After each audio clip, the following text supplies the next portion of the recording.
ज़रूरतमंद की मदद तो सभी करते हैं और सभी ने की भी होगी। किसी ज़रूरतमंद की मदद करना अच्छी बात है, लेकिन इस कहानी में जिस तरीके से मदद की गई है वह तरीका बहुत ही अच्छा और दिल को छू लेने वाला है।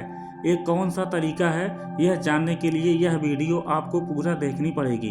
तो आइए आज की वीडियो शुरू करते हैं। एक लड़का पैदल किसी रास्ते से जा रहा था। उस लड़के ने देखा कि सामने वाले बिजली के खंभे पर कागज की पर्ची चिपकी पड़ी है और उस पर्ची में कुछ लिखा हुआ है।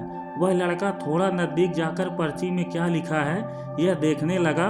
उस कागज की पर्ची में लिखा था, कल इस रास्ते से गुजरते वक्त मेरे 100 रुपये कहीं गिर गए। मैंने ढूंढने की बहुत कोशिश की लेकिन मुझे वह नहीं मिले। कृपया इस रास्ते पर कहीं भी किसी को भी मेरे 100 रुपये मिले तो इस पते पर पहुंचा देना। पर्ची में उसका एड्रेस भी लिखा हुआ था। लड़के को यह पर्ची पढ़कर उस एड्रेस पे जाने का मन करने लगा। वह लड़का उस एड्रेस पे जाने के लिए आगे बढ़ने लगा। उस एड्रेस पे जाकर लड़के ने देखा कि वहाँ पर एक झोपड़ी है। लड़के ने बाहर से आवाज़ लगाई तो उस झोपड़ी में से एक वृद्ध औरत लाठी के सहारे बाहर आने लगी। लड़के को पता चल गया कि वृद्ध औरत सिर्फ अकेली ही इस झोपड़ी में रहती है। वह लड़के ने उस वृद्ध औरत से कहा कि माँ जी, आपके 100 रुपये जो गिर गए थे वह मुझे मिले हैं, ये रहे आपके 100 रुपये। उस लड़के की बात सुनकर वह वृद्ध औरत रोने लगी और कहती है कि बेटा, अब तक करीब 15 से 20 लोग मुझे 100 रुपये देकर जा चुके हैं। बेटा, मुझे ठीक से दिखाई भी नहीं देता है और मुझे पढ़ना लिखना भी नहीं आता है। पता नहीं किसने मेरी यह हालत देखकर मेरी मदद करने के लिए ऐसा किया है। लड़के ने 100 रुपये रखने के लिए कहा पर वह वृद्ध औरत नहीं मानी।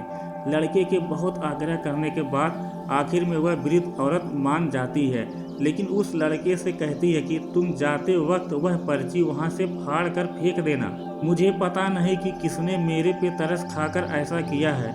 लड़के ने कहा, माँ जी, आप इस बात की फिक्र मत करना, मैं वह पर्ची फाड़ दूंगा।